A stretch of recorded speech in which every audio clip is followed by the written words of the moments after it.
Yesus, Engkau Tuhan yang selalu menyertai kami. Engkau berjanji untuk menyertai kami sampai pada kesudahan zaman. Dan firman mengatakan, Kau tidak sekali-kali meninggalkan kami, Kau sekali-kali tidak pernah membiarkan kami. Tuhan adalah gembala kami, takkan kekurangan kami satupun yang baik. Tuhan Yesus, Engkau sendiri yang turun tangan menyelamatkan kami. Engkau sendiri yang turun tangan Tuhan untuk memberkati kami. Jikalau Tuhan Yesus, nyawamu pun tidak Kau sayangkan untuk Kau berikan kepada kami, apalagi yang lain Tuhan. Kami percaya tidak ada yang Kau sayangkan untuk Kau karuniakan kepada kami. Terima kasih Bapa yang baik. Saat ini kami percaya hadirat-Mu sudah memenuhkan tempat ini, menjamah kami, dan firman-Mu siap sedia untuk memberkati kami, mengubahkan kami. Bapa, biarlah dalam segala situasi kami belajar untuk percaya kepada Tuhan. Oh marabaya syakaramatanda rabasa. Terima kasih Roh Kudus. Ada kelepasan di tempat ini, kesembuhan dalam nama Yesus. Ada hidup yang diubahkan di dalam nama Yesus. Terima kasih Bapa, tolong hamba-Mu dalam menyampaikan kebenaran. Dan Kau setan iblis, roh jahat, kuasa gelap, kami patahkan, kami hancurkan segala pekerjaan-Mu, menyingkir Kau setan. Di dalam nama Yesus, kami perintahkan Kau pergi. Di dalam nama Tuhan Yesus, kami bersyukur. Haleluya. Semua yang percaya berkata, amin.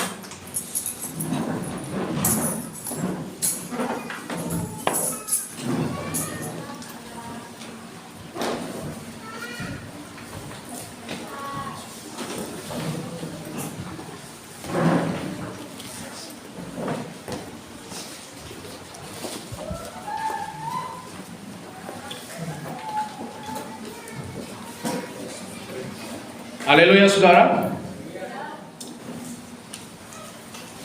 Ini ada saya lihat satu orang ibu yang baru pertama kali hadir dari suku Chinese Bu ya. Nah, oke, mari bangkit berdiri Bu. Silakan saudaraku, kita salam ibu ini.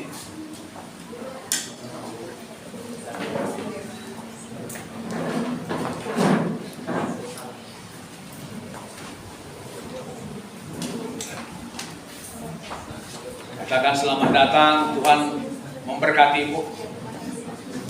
Tuhan menyembuhkan ibu, bilang. Haleluya. Dia datang dengan satu kebutuhan saudara. Dan Yesus adalah jawaban, amin. Oke, semuanya siap untuk dengar firman Tuhan? Fokus ya, jangan kemana-mana pikiran saudara. Jadi orang unggul, amin. Nanti ada gangguan-gangguan berupa WA atau apapun saudaraku, saudara tetap fokus. Haleluya saudara. Oke. Ini saudaraku masih berbicara mengenai roh yang unggul. Dalam Mazmur 75 ayat 6-7, firman Tuhan mengatakan bahwasanya peninggian itu, promosi itu, saudaraku bukan dari timur atau dari barat. Bukan juga dari padang gurun datangnya peninggian itu. Tapi Allah adalah hakim, ditinggikannya yang satu dan direndahkannya yang lain. Haleluya saudaraku. Tuhan sangat ingin mempromosikan kita anak-anaknya. Haleluya. Saya harap semua memperhatikan, amin. Apalagi di masa sekarang, masa-masa yang sukar ini saudara. Saya harap saudara perhatikan firman Tuhan sungguh-sungguh. Ini yang modal kita saudaraku menghadapi kehidupan ini. Kita nggak boleh main-main, amin saudaraku. Jadi Tuhan mau kita berhasil, Tuhan mau kita sukses. Tuhan suka kalau anaknya keberkatan. Haleluya saudaraku. Nah, firman Tuhan mengatakan, Bapa mana di antara kamu, kalau anakmu minta ikan, kamu beri ular? Bapa mana di antaramu, kalau anakmu minta roti, kamu kasih kalajengking? Jadi jikalau kamu yang jahat tahu memberi pemberian yang baik untuk anak-anakmu, apalagi Bapamu yang di sorga. Haleluya.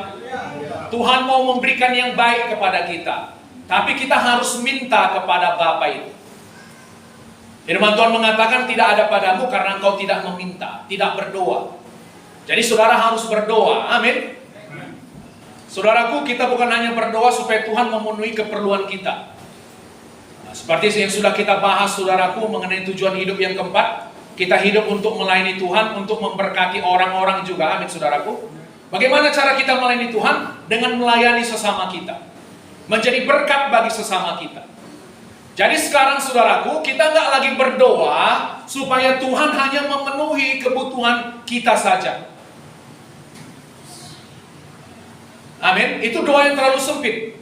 Saudara harus berdoa, ubah doa saudara. Tuhan, jadikan berkati aku berlimpah-limpah, supaya aku bisa menjadi berkat bagi banyak orang yang memerlukan di sekitar. Amin saudaraku. Jadi kita tak cukup berdoa hanya penuhi kebutuhanku, iniku Tuhan, iniku, tidak. Saudara harus mulai melihat ke sekeliling saudara. Saudara harus punya visi, saudara menjadi berkat yang lebih besar. Hidup saudara berarti bagi orang lain, bisa mengubahkan hidup orang lain, memberkati orang lain. Amin saudaraku. Oke. Pak, apakah saya punya yang semua yang diperlukan untuk berhasil? Iya, saudaraku, Tuhan tidak menciptakan rongsokan. Amin. Mungkin ada saudara yang berkata, macam aku ini bisa berhasil. Nggak mungkin. Saudara kata, nggak mungkin, saudara bilang. Terkadang saudaraku, musuh kita yang terbesar bukan orang lain. Haleluya. Musuh kita yang terbesar itu diri kita sendiri. Ketidakpercayaan kita itu merupakan musuh kita yang terbesar. Ada orang mengatakan begini saudaraku, masalah kita itu sebenarnya bukan masalah kita. Amin. Apa yang merupakan menjadi masalah kita? Cara pikir kita, cara pandang kita terhadap masalah itu yang menjadi masalah. Haleluya saudaraku. Bisa datang satu persoalan, bisa datang banyak masalah. Tapi kalau saudara melihat kepada Tuhan, saudara berpikir besar, maka masalah itu menjadi kecil. Amin. Kecil pun masalah saudaraku, tapi kalau saudara melihatnya, wah besar kali masalahku ini. Ini tergantung sudut pandang kita. Amin. Bukan masalah itu yang menjadi masalah sebenarnya. Cara berpikir kita tentang masalah itu yang menjadi masalah. Saudara mengerti maksud saya ini? Haleluya saudaraku. Coba kita buka Mazmur 139.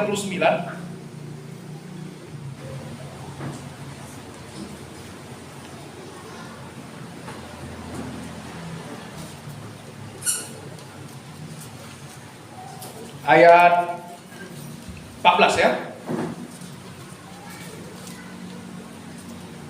8.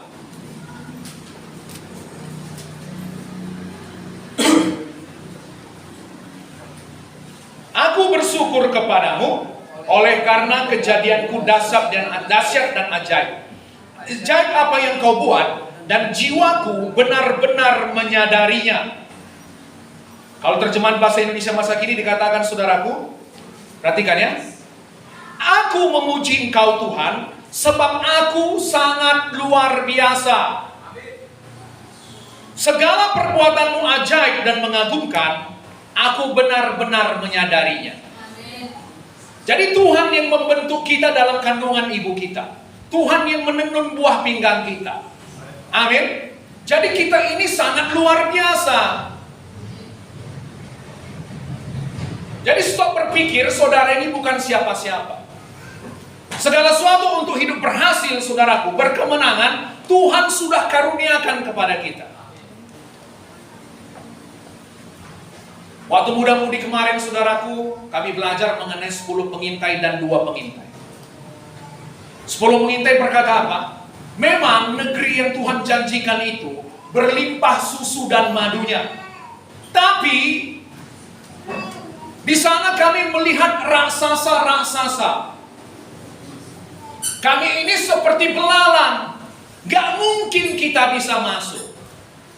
Amin. Lalu saudaraku, ada laporan kedua, laporan dari 2 orang pengintai. Apa katanya? Negeri itu akan kita telan habis, akan kita kalahkan. Yang menyertai mereka sudah meninggalkan mereka. Kita pasti bisa mengalahkan negeri ini. Haleluya saudara. Yang satu melihat kepada masalah dan melihat masalah itu seperti raksasa. Mereka seperti belalang. Yang satu saudaraku melihat masalah yang sama. Apa yang mereka lihat? Mereka raksasa, orang-orang itu seperti belalang. Halo, saudara mengerti ini? Ada 2 pihak saudaraku menghadapi masalah yang sama. Amin. Yang satu berkata, masalah ini raksasa, mereka raksasa, kita ini belalang, kecil kita ini. Saudara bayangkan saudaraku, umat Tuhan berkata, kita ini belalang. Sangat mengecilkan Tuhan, saudara. Amin. Satu pihak lagi menghadapi masalah yang sama, berbeda cara menyikapinya. Mereka menyikapinya dengan cara yang unggul. Haleluya saudaraku. Apa katanya? Kita ini yang raksasa, mereka itu yang belalang. Makanya apa kata Tuhan mengenai Joshua dan Kaleb? Kalau nggak salah bilangan 14 ayat 24 saudaraku. Mereka Joshua dan Kaleb bisa masuk tanah Kanaan karena lain jiwanya, lain rohnya. Mereka mengikut aku dengan sepenuh hati mereka. Haleluya saudara. Sekarang ini saudaraku, menghadapi segala macam situasi ekonomi, kita lebih gampang untuk menjadi tidak percaya. Gampang untuk khawatir. Haleluya. Saudara tahu, gara-gara 10 pengintai saudaraku, 3 juta orang di perkemahan orang Israel menjadi tidak percaya. Apa mereka bilang? Udahlah, kita angkat pemimpin yang lain, kita balik aja ke Mesir katanya. Saudaraku, mereka mau balik ke negara, ke bangsa yang sudah dikalahkan, yang sudah mereka kalahkan. Firaun dengan tentara yang Tuhan sudah tenggelamkan di laut Teberau. Amin saudaraku. Mereka mau balik lagi ke situ. Amin. Saudaraku, bayangkan gara-gara 10 pengintai, 3 juta orang dipengaruhi untuk menjadi tidak percaya kepada Tuhan. Jadi saudaraku, lebih gampang untuk menjadi tidak percaya. Lebih gampang untuk menjadi khawatir. Amin. Biasanya orang yang percaya kepada Tuhan itu golongan minoritas. 10, 2 orang. Waktu saudaraku Joshua dan Kaleb berkata, ayo kita maju, kita serang negeri itu. Apa kata mereka, orang Israel? Mereka mengambil batu, mau melempari mereka dengan batu, saudara. Haleluya. Firman Tuhan mengatakan, kamu akan tetap menaik, tidak menurun, menjadi kepala dan tidak menjadi ekor. Kamu senantiasa, Tuhan bilang. Itu makanya saudaraku, kita harus punya firman Tuhan dalam hidup ini. Amin. Kalau nggak saudaraku, saudara akan diserang setan pikiran saudara. Kepala saudara dipanah pakai panah berapi itu. Amin. Saudara harus punya ketopong keselamatan. Ada perisai iman untuk menghadapi semua panah api musuh. Ini peperangan rohani, saudara. Haleluya. Mereka mewarisi janji Tuhan, Joshua dan Kaleb. Karena apa? Beda rohnya, beda sikapnya. Amin, saudaraku. Jadi segala sesuatu yang berguna untuk berhasil, sukses, hidup saleh, Tuhan sudah berikan dalam saudara. Kita ini raksasa-raksasa, saudaraku. Amin. Roh saudara yang lahir baru itu sudah didiami roh Tuhan. Di dalam roh saudara yang lahir baru ada kuasa, ada hikmat, ada damai sejahtera, ada kasih, ada sukacita, segala macam. Semua ada di situ di dalam roh saudara. Saudara gak kekurangan satu apapun. Hikmat, pengertian ada di dalam itu. Saudara mengerti, saudaraku? Kita ini raksasa, masalah itu gak punya pengharapan melawan kita. Jadi terus percaya kepada Tuhan, amin. Jangan menolak, jangan saudaraku, jangan berkompromi. Jangan menjadi seperti orang dunia yang gak percaya kepada Tuhan. Haleluya saudaraku.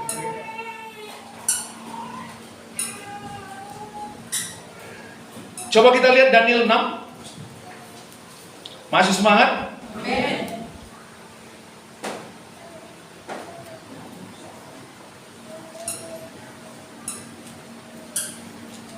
Daniel pasal 6.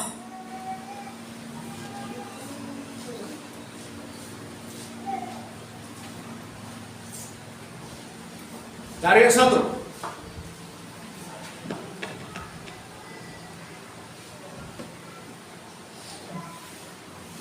Masih semangat? Amin.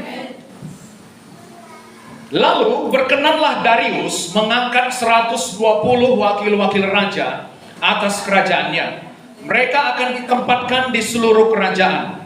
Membawahi mereka diangkat pula 3 pejabat tinggi, dan Daniel adalah salah satu dari ketiga orang itu. Kepada merekalah para wakil-wakil raja harus memberi pertanggungan jawab supaya raja jangan dirugikan. Perhatikan ayat 3 ya. Maka Daniel ini melebihi para pejabat tinggi dan para wakil raja itu karena ia mempunyai roh yang luar biasa, dan raja bermaksud untuk menempatkannya atas seluruh kerajaannya. Haleluya. Saudaraku, Daniel ini orang asing, tawanan, buangan dari kerajaan Yehuda. Saudaraku, datang Raja Nebukadnezar, Raja Babel, mengalahkan kerajaan Yehuda, lalu ditawanlah banyak orang Yehuda, dibawa ke tanah Babel. Amin.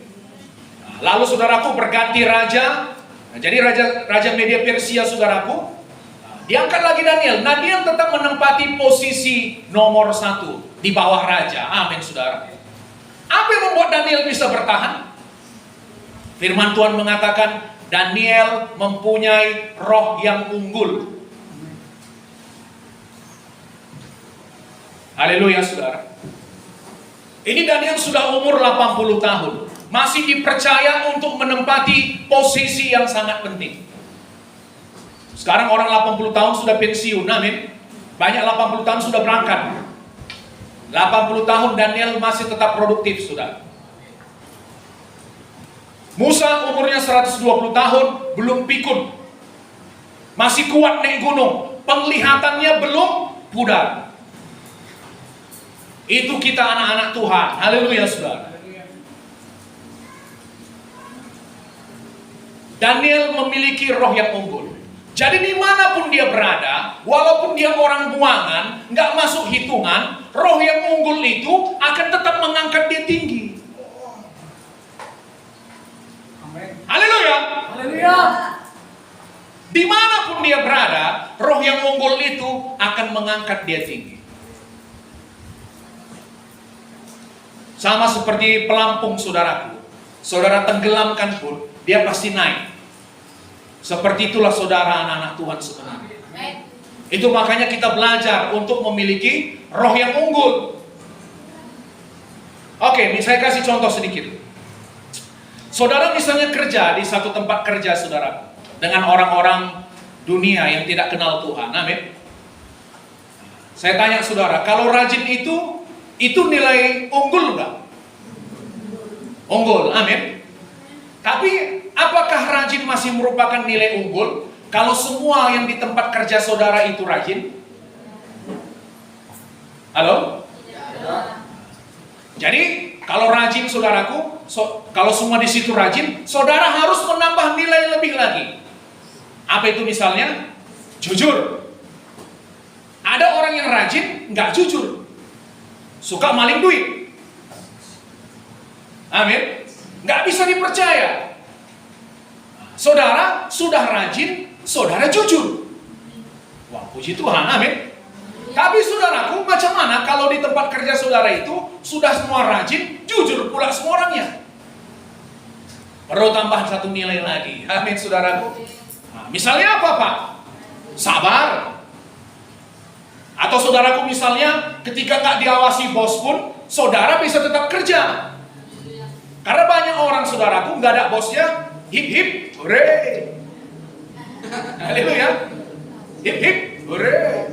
Oh, bos nggak ada, mari kita main-main. Jadi saudara, misalnya saudaraku, gak ada orang pun, gak ada bos, saudara tetap kerja dengan sungguh-sungguh. Itu nilai lebih. Amin saudaraku. Jadi saudara dimanapun, saudara harus punya nilai lebih dibandingkan dengan orang-orang teman saudara. Amin. Itu yang membuat saudara unggul. Apalagi contoh nilai lebih? Kesehatan. Saudara rajin pun, jujur pun, sabar pun, kalau sering sakit-sakit untuk apa? Saudara nggak bisa bersaing. Haleluya saudara. Dan saudara tahu, kalau misalnya saudaraku rajin, jujur, ini bisa dipelajari. Amin.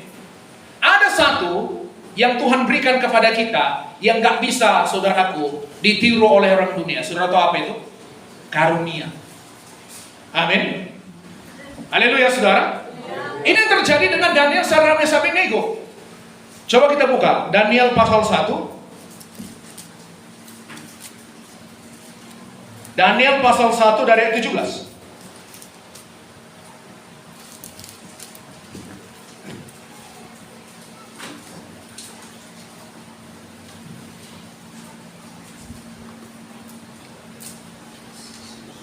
Apa?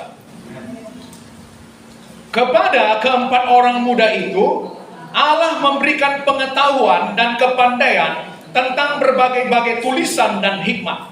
Sedang Daniel juga mempunyai pengertian tentang berbagai-bagai penglihatan dan mimpi.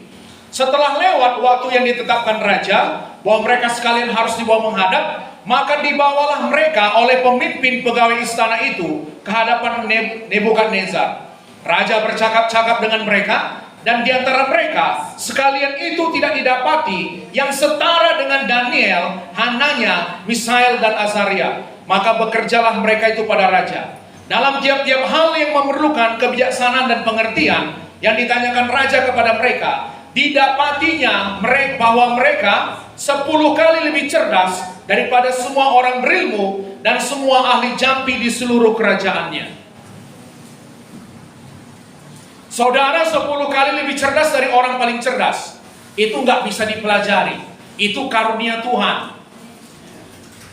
Maka dikatakan di antara mereka tidak didapati satupun yang setara. Haleluya saudara. Tidak ada yang setara dengan Misael, Azaria, Daniel. Mereka melebihi semuanya. Apa yang membuat mereka melebihi semuanya? Karunia Tuhan tadi. Haleluya saudaraku. Orang kalau rajin saudaraku, semua orang bisa rajin. Jujur semua orang bisa jujur. Amin. Sabar semua orang bisa sabar.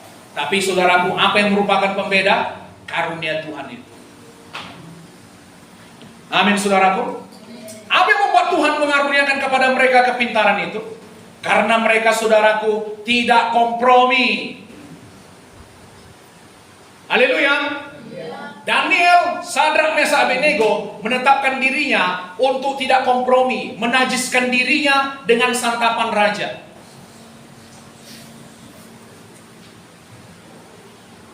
Saudara pun anak-anak Tuhan, tetapkan dalam hati saudara untuk tidak kompromi dengan dosa.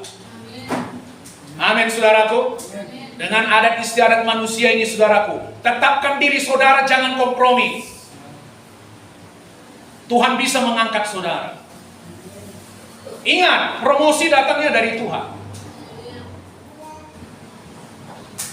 Macam mana saudara mengharap, perhatikan saya, bagaimana saudara bisa mengharapkan promosi dari Tuhan kalau saudara menyembah kepada Allah yang lain? Amin saudaraku. Kita mengharapkan Tuhan mempromosikan kita, lalu kita menyembah kepada Allah yang lain. Kompromi, gak bisa. Saudara mengerti ini? 10 kali lebih cerdas. Dan saudaraku, Daniel punya karunia mengartikan mimpi. Pernah satu kali Raja Nebukadnezar saudaraku mendapat mimpi. Lalu saudaraku dia gelisah mengenai mimpi ini. Amin. Dan besok paginya dia bangun, lupa dia mimpinya. Malamnya dia mimpi, besok pagi dia bangun, lupa dia mimpi apa semalam. Tapi satu yang dia tahu, mimpi itu menggelisahkan hatinya. Lalu saudaraku, dipanggilnyalah semua orang berilmu, ahli jampi, tukang sihir, ahli mantra. Dipanggilnya semuanya. Apa katanya? Aku bermimpi semalam. Aku mau supaya kalian menerangkan arti mimpiku itu. Oke, katakanlah raja, apa mimpi raja? Lalu apa kata Raja Nebukadnezar? Aku mau supaya engkau menceritakan kepadaku apa mimpiku semalam itu beserta dengan artinya. Haleluya saudara.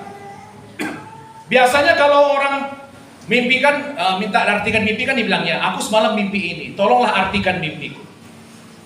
Ini Raja Nebukadnezar tidak. Kalian kasih tahu samaku apa mimpiku itu.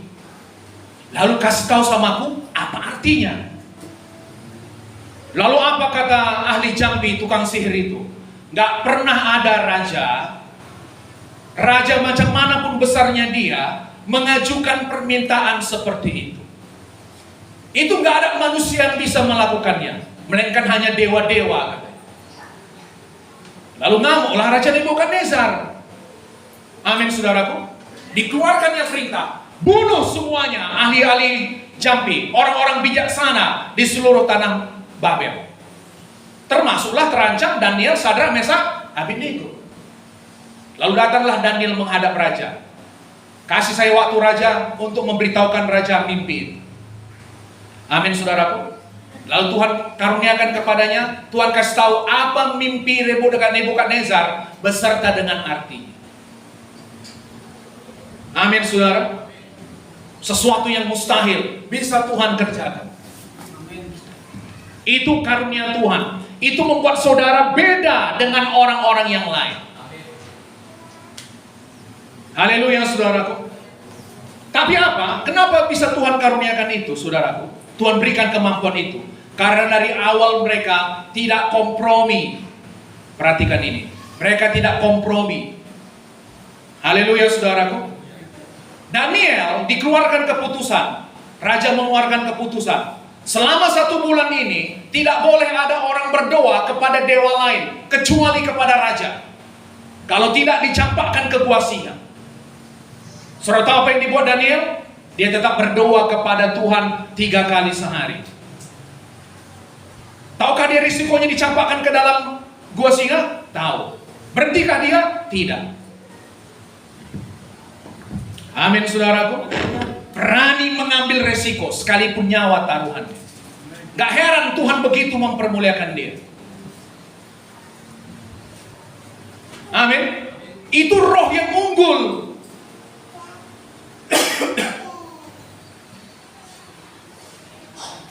Haleluya saudaraku. Gak sulit bagi Tuhan. Saya percaya gak sulit bagi Tuhan saudara, untuk memberikan kepada kita jalan keluar, ide, hikmat, kreativitas. Saya percaya. Amin. Tapi Tuhan mau kita tidak kompromi dengan dunia, menjadi sama dengan dunia. Saudara diberkati sejauh ini. Coba kita lihat mengenai Abraham. Kejadian 22.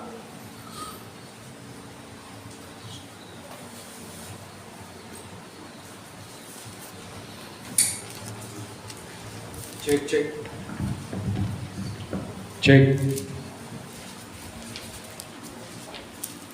Dapat? Kejadian 22 dari 1.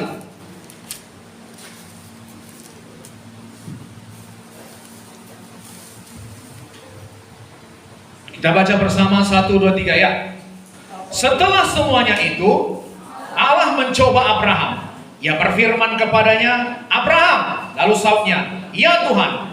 Firman-Nya, ambillah anakmu yang tunggal itu, yang engkau kasihi, yakni Ishak, pergilah ke tanah Moria, dan persembahkanlah dia di sana sebagai korban bakaran pada salah satu gunung yang akan kukatakan kepadamu. Perhatikan ya, Tuhan menguji hati Abraham. Ishak lahir pada masa tuanya. Waktu umurnya 100 tahun, saudaraku.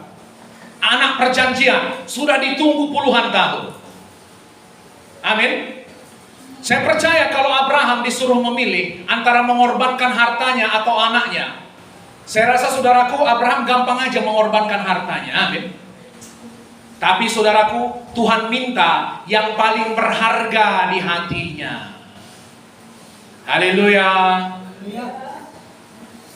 Aku mau lihat dulu, Abraham ini betul-betul gak mengasihi. Apakah setelah ku berkati dia dengan anak, berubah hatinya kepadaku? Apakah dia lebih mengasihi berkatku daripada aku? Haleluya. Tuhan mencoba hatinya. Di mana hatinya berada? Lalu Tuhan bilang sama Abraham, Abraham, pergilah, korbankan anakmu yang kau kasihi itu, anakmu yang tunggal yang kau kasihi itu, di Gunung Moria. Amin.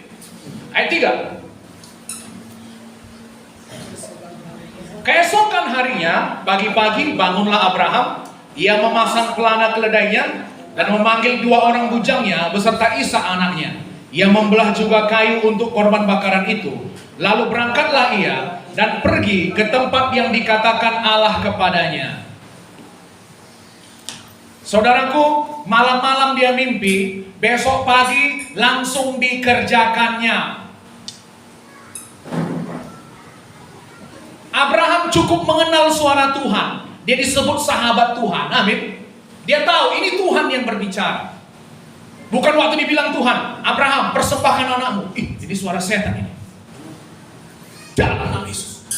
Enggak, saudara. Dia tahu itu suara sahabatnya. Amin. Dia cukup kenal Tuhan. Dia tahu itu suara Tuhan. Lalu apakah dia menunda-nunda untuk mematuhi Tuhan?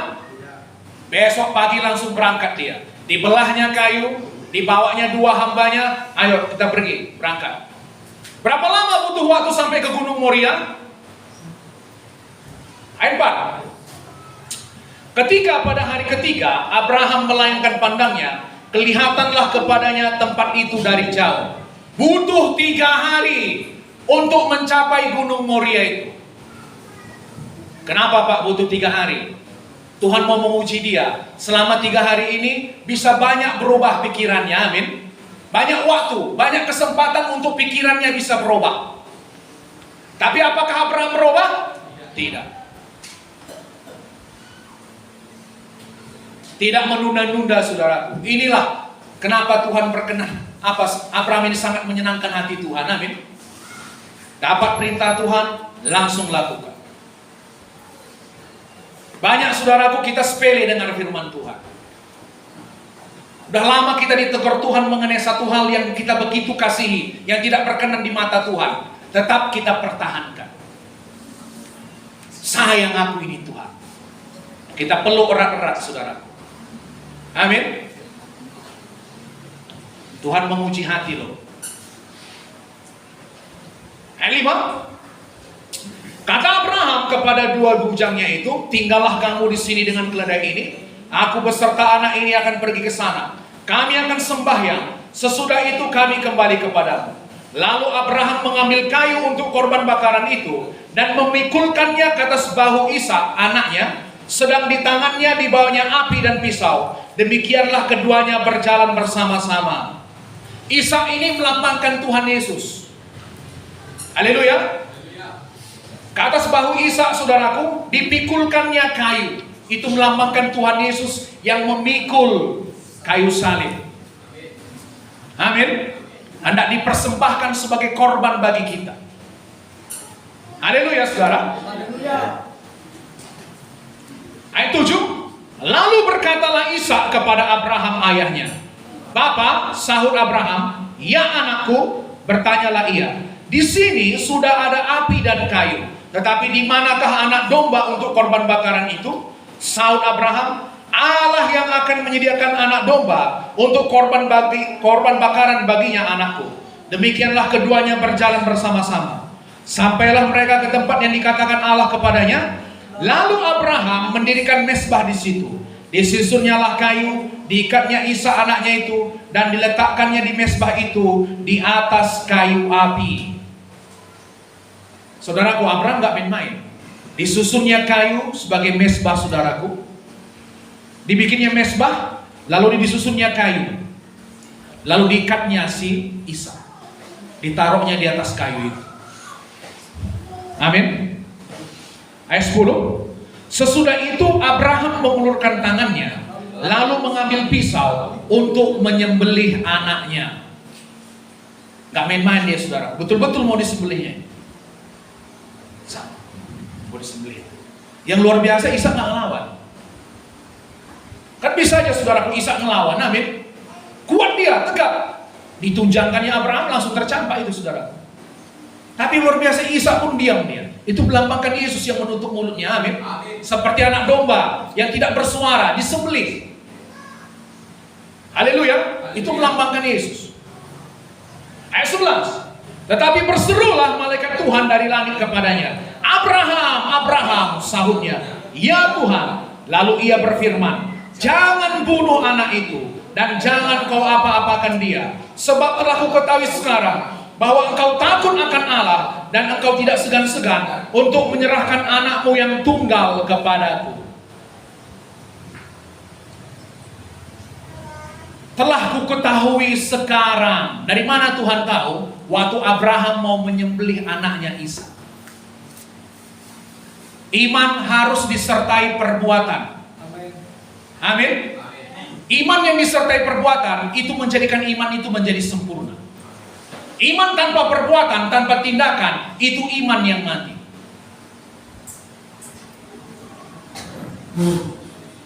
Saudaraku, mungkin Tuhan sudah lama bicara sama saudara. Amin.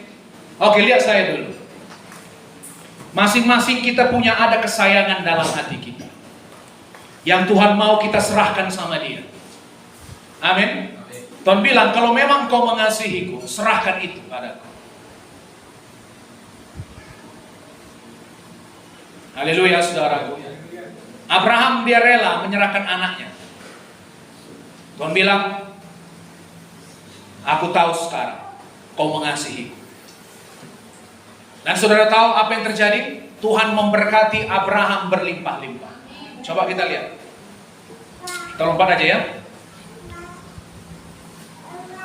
Ayat 15. Untuk kedua kalinya berserulah malaikat Tuhan dari langit kepada Abraham. Katanya, aku bersumpah demi diriku sendiri, demikianlah firman Tuhan. Karena engkau telah berbuat demikian, dan engkau tidak segan-segan untuk menyerahkan anakmu yang tunggal kepadaku, maka aku akan memberkati engkau berlimpah-limpah, dan membuat keturunanmu sangat banyak seperti bintang di langit, dan seperti pasir di tepi laut, dan keturunanmu itu akan menduduki kota-kota musuhnya.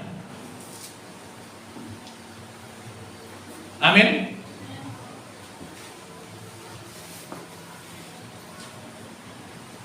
Saudaraku, Tuhan gak mau ada yang mengikat hati kita. Bahkan anak kita sekalipun.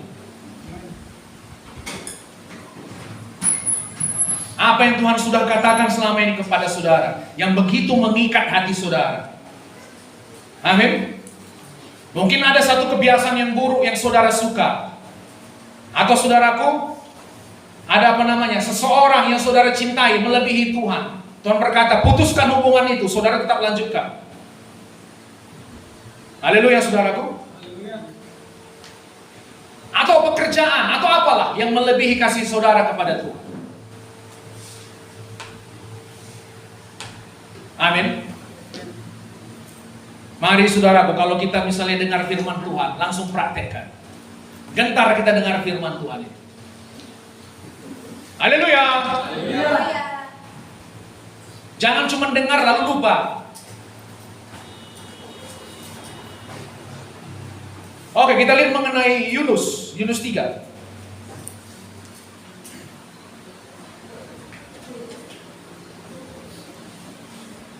Masih bersemangat? Yunus 3 dari 1. Ini waktu saudaraku Yunus disuruh Tuhan pergi ke Niniwe. Tapi saudaraku Yunus gak pergi ke Niniwe. Dia pergi kemana? Ke Yavo. Ke arah Spanyol saudaraku. Perlawanan. Dia menjauhi Tuhan. Amin.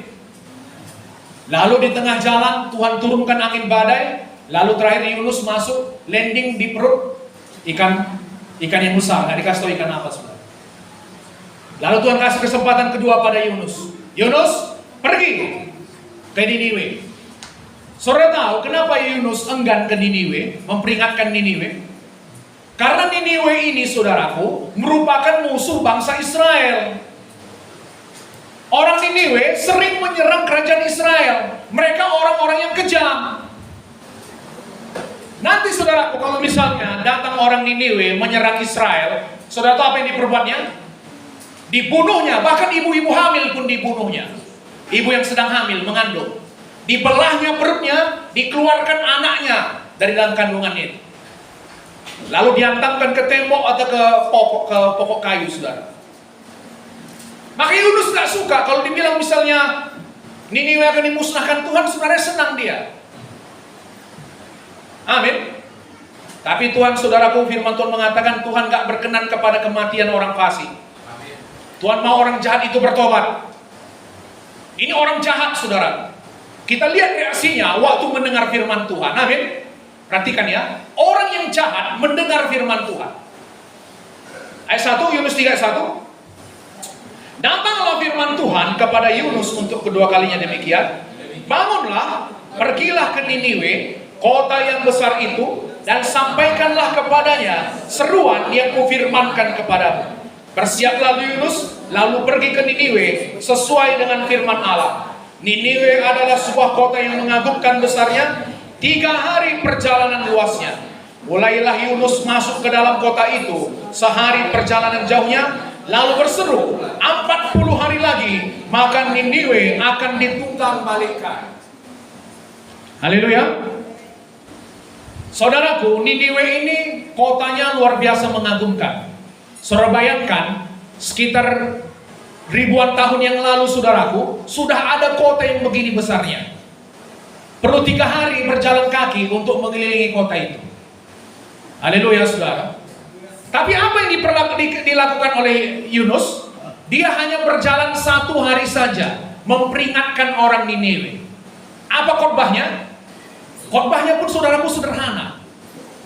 40 hari lagi Niniwe ditunggang balikkan Tuhan. Amin. Lalu apa reaksi orang Niniwe, orang yang sangat jahat ini? Ini yang perlu kita pelajari. Ayat 5. Orang Niniwe percaya kepada Allah, lalu mereka mengumumkan puasa, dan mereka, baik orang dewasa maupun anak-anak, mengenakan kain kabung. Setelah sampai kabar itu kepada raja kota Niniwe, turunlah ia dari singgasananya, ditanggalkannya jubahnya, diselubungkannya kain kabung, lalu duduklah ia di abu. Lalu atas perintah raja dan para pembesarnya, orang memaklumkan dan mengatakan di Niniwe demikian: manusia dan ternak, lembu, sapi dan kambing, domba tidak boleh makan apa-apa, tidak boleh makan rumput, dan tidak boleh minum air. Haruslah semuanya, manusia dan ternak, berselubung kain kabung dan berseru dengan keras kepada Allah, serta haruslah masing-masing berbalik dari tingkah lakunya yang jahat dan dari kekerasan yang dilakukannya. Siapa tahu mungkin Allah akan berbalik dan menyesal serta berpaling dari murkanya yang bernyala-nyala itu, sehingga kita tidak binasa. Ayat 10. Ketika Allah melihat perbuatan mereka itu, yakni bagaimana mereka berbalik dari tingkah lakunya yang jahat, maka menyesallah Allah karena malapetaka yang telah dirancangkannya terhadap mereka, dan ia pun tidak jadi melakukannya. Begitu kedengaran sama raja, saudaraku, apa yang disampaikan oleh Yunus, apa yang diperbuatnya? Turun dia dari singgasananya, digantinya bajunya dengan kain kabung, duduk di atas abu, dikeluarkan perintah, manusia, hewan, semua nggak boleh minum, puasa, berseru kepada Allah, memohon belas kasihan. Amin. Dan berpaling dari semua kejahatannya. Hukuman sudah dirancang, saudaraku, sudah dikatakan Tuhan akan dihukum kota ini. Tapi karena sikap mereka yang cepat bertobat, amin, Tuhan tidak jadi menghukum kota itu. Lihatlah bagaimana mereka takutnya akan firman Tuhan itu. sikapnya ketika firman diberitakan. Ini yang perlu kita pelajari. Amin, saudaraku. Minggu depan kita akan belajar mengenai anak-anak Imam Eli, saudara. Anak Imam Eli berkali-kali dikasih tahu. Imam Eli dikasih tahu, anakmu buat begini-begini, nggak ditegurnya. Lebih takut dia sama anaknya daripada Tuhan. Amin. Sesuatu yang sudah direncanakan pun bisa Tuhan batalkan. Gak jadi Tuhan menghukum orang Niniwe. Kenapa? Pertobatan mereka, sikap hati mereka. Gak menunda-nunda, saudaraku. Oh, 40 hari lagi. Masih banyak waktu kok. Ayo buat dosa lagi. Mabuk. Minum. Ngerampok lagi. Enggak, saudaraku. Kan dikatakan 40 hari lagi, amin. Begitu didengarnya, langsung dia bertobat. Sikap hati seperti ini yang Tuhan mau. Kita gentar terhadap firman Tuhan itu. Nggak kita anggap biasa firman Tuhan itu. Sudah seringnya aku dengar itu firman Tuhan itu. Sikap hati demikian, saudaraku, itu sikap yang nggak unggul, amin. Saudara mengerti ini? Amin. Saudara yang berkati? Amin. Masih mau lanjut? Amin. Sudah kedinginan ini, Pak. Aduh, hujan pula di luar. Kita berhentikan aja lah ini. Oke, satu lagi. Kita buka Markus pasal 10.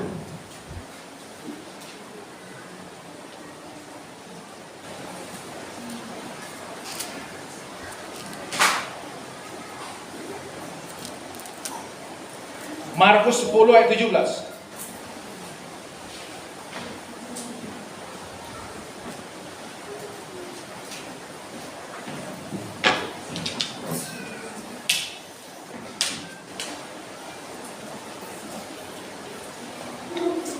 Apa?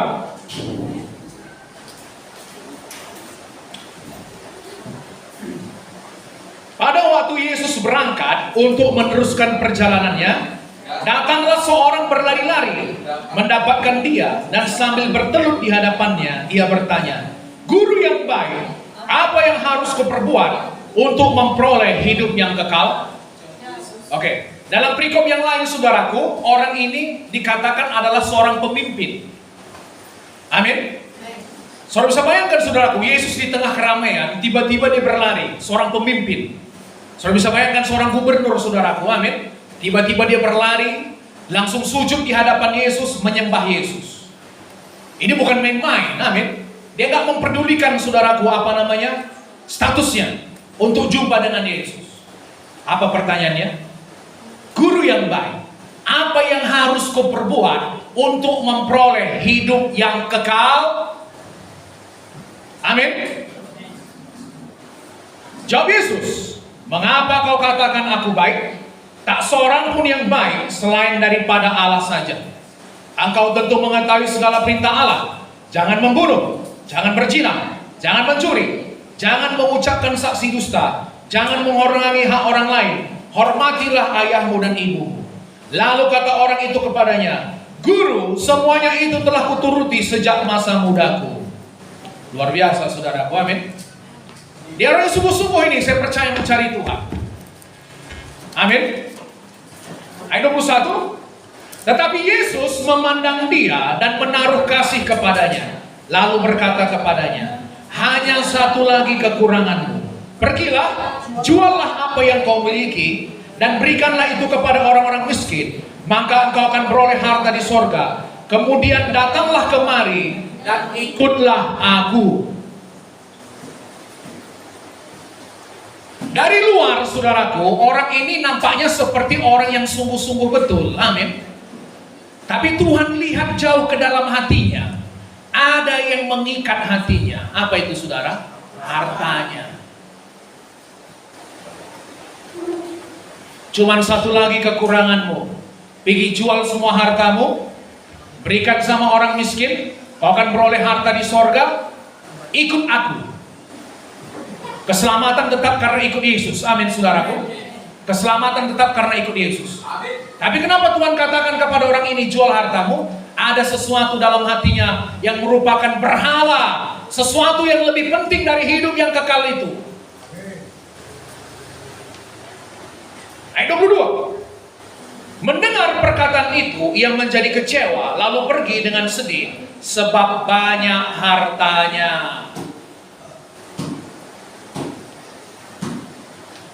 Hartanya menghalangi dia masuk ke sorga, saudara. Lihat, firman Tuhan mengatakan, di mana hartamu berada, di situ hatimu berada. Seseorang tidak bisa bertuhankan dua tuan. Bertuhankan dua tuan. Saudara tidak bisa menyembah Yesus lalu menyembah Mamon. Saudara nggak bisa menyembah Yesus lalu menyembah Allah yang lain. Hanya Yesus satu-satunya jalan ke sorga. Haleluya, saudaraku. Hanya Yesus satu-satunya Tuhan. Tidak ada yang lain. Tuhannya adalah hartanya. Hei, saudara, perhatikan saya. Amin. Sorry ya, saya kadang agak emosi kalau saudara memperhatikan. Amin. Perhatikan sungguh-sungguh. Karena kita perhatikan sungguh-sungguh pun, saudaraku, kita nggak mengerti. Apalagi saudara nggak sungguh-sungguh. Amin. Firman Tuhan mengatakan Tuhan melihat ke dalam hati kita. Orang itu, saudaraku, bisa tampilan luar sepertinya sungguh-sungguh. Amin. Tapi hatinya nggak bisa bohong. Di mana hati kita? Tuhan mau hati kita melekat kepada Tuhan. Itu sikap yang unggul. Amin. Daniel, Sadrak, Mesak, Abednego tidak memperdulikan nyawanya sekalipun untuk menyenangkan Tuhan. Daud mempertaruhkan nyawanya untuk percaya kepada Tuhan. Haleluya, saudara. Haleluya. Orang-orang, perhatikan ya, orang-orang yang mempercayai Tuhan di Alkitab, semuanya rata-rata mempertaruhkan nyawanya.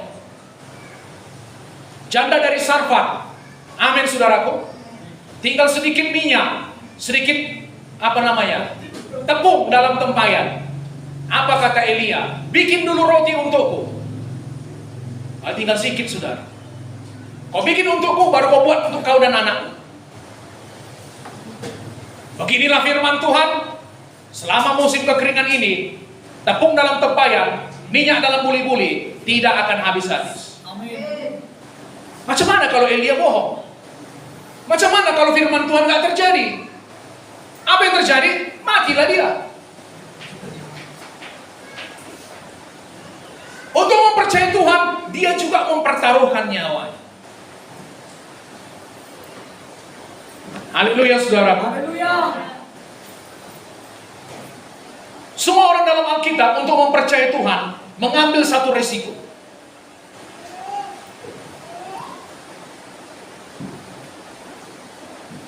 Di situ nampak iman kita di mana. Amin, saudara. Haleluya, saudara. Haleluya. Mari punyai sikap yang unggul ini. Saudara, dimanapun saudara berada, saudara jadi berkat. Amin. Di tempat kerja saudaraku, saudara rajin. Jangan malas-malas, amin. Rajin, jujur. Dua ini aja saudara punya, saudaraku. Rajin, jujur, saudara bisa dipercaya. Sebenarnya saudara bisa dipakai dimanapun. Belum lagi saudaraku, ditambah dengan karunia-karunia Tuhan, amin. Hikmat, pengertian, kepandaian saudaraku. Tuhan pertemukan saudara dengan orang-orang yang tepat. Saudara Tuhan bukakan pintu-pintu kesempatan bagi saudara. Amin. Karena ada firman Tuhan mengatakan, dia menghancurkan pintu palang-palang besi. Pintu-pintu tembaga yang berpalang besi. Apa yang gak bisa dibuka oleh manusia akan Tuhan buka. Amin. Haleluya. Tuhan di pihak kita. Amin. Jangan kompromi. Jangan kompromi. Amin. Coba katakan, jangan kompromi. Jangan kompromi. Saya tidak kompromi. Saya hidup untuk menyenangkan Tuhan saya. Saya hidup untuk menyenangkan Yesus. Saya tidak bisa bertuankan dua tuan. Amin, saudara. Saudara mau promosi dari Tuhan, hormati Yesus. Jangan takut. Jangan takut akan hidup ini. Haleluya. Tuhan bilang jangan takut hai kawanan yang kecil, sebab Bapamu sudah mempercayakan kerajaan itu kepadamu. Amin. Kita dalam tangan Tuhan kok. Amin, saudaraku. Amin. Biarlah kita semua ini dipromosikan semuanya. Amin. Dipromosikan. Hidup dengan roh yang unggul. Amin. Kemana saudara pergi, saudara punya sikap yang unggul. Saudara ingat, saudara anak Tuhan, anak terang. Terang dan gelap tak bisa bersatu. Gak bisa, sampai kapanpun terang dan gelap gak bisa bersatu. Tidak ada persamaan Kristus dengan Belial. Gak ada itu, saudara. Amin. Sorry berkati. Amin. Ada bagi berdiri. Berikan tunggu Yesus.